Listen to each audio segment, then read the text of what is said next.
Young people looking to chart a course into the world of professional sports found Day 2 of the AT&T Nations Football Classic to be especially informative. The Diversity in Sports Forum Pathways into the Industry featured prominent executives from Under Armour, the Baltimore Ravens, Major League Baseball, and the U.S. Tennis Association, just to name a few, sharing their stories and insights about their experience breaking into the professional sports world. We're kind of all bonded together in terms of the things we've had to do to try to be successful in this industry. But the one thing also, you can't do it by yourself. There has to be someone else along the way who recognizes your value, and at that point is willing to help you and pull you along the way with them. When you're talking about trying to get into sports, it's a tough industry to get into, and I think my path, I kind of took a roundabout path, but when I was afforded that opportunity, I took advantage of it, and the people that gave me that opportunity said, look, somebody gave us a chance, we gave you a chance, so when you get to that position, you have to be able to pay it forward. So any opportunity I can, I do it, and this is a great forum to do it. The event held at the Mayflower Hotel was hosted by Events DC, the Shadow League, and the AT&T Nations Football Classic. Howard Bryant, senior writer for ESPN.com and ESPN the Magazine, interviewed Chief Human Resources Officer Kerry Chandler, who gave an in-depth look at what it takes to stand out in the workplace. We didn't really do a lot of this when I was coming up. And it would have been fantastic to have been in a situation where you could see somebody who looked like you, who was in a position that you wanted to get to.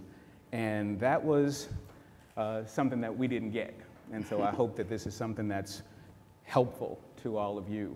There's something to be said for confidence. You believe in yourself, I think, is important. I think being willing to do almost anything, as long as it's, respectful, of course. I have always tried really hard just to present myself as who I am.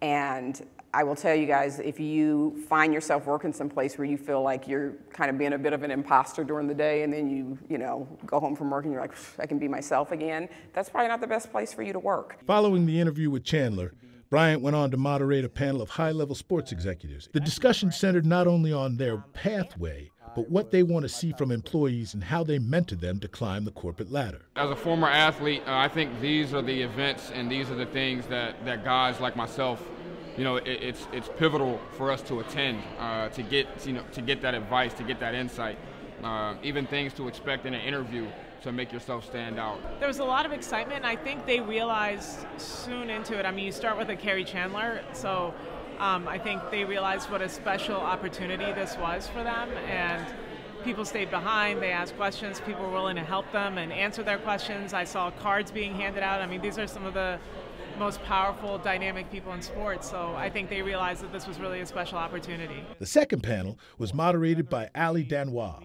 the Shadow League's editor-in-chief, who explored the non-traditional jobs in sports with insights from Antonio Hunter, Eric Moses, Maury Taherapour, and Jared Barty. Following the panels, attendees at the career fair were able to meet and speak with recruiters from major corporations. Each organization discussed potential jobs or internship opportunities and accepted resumes on site.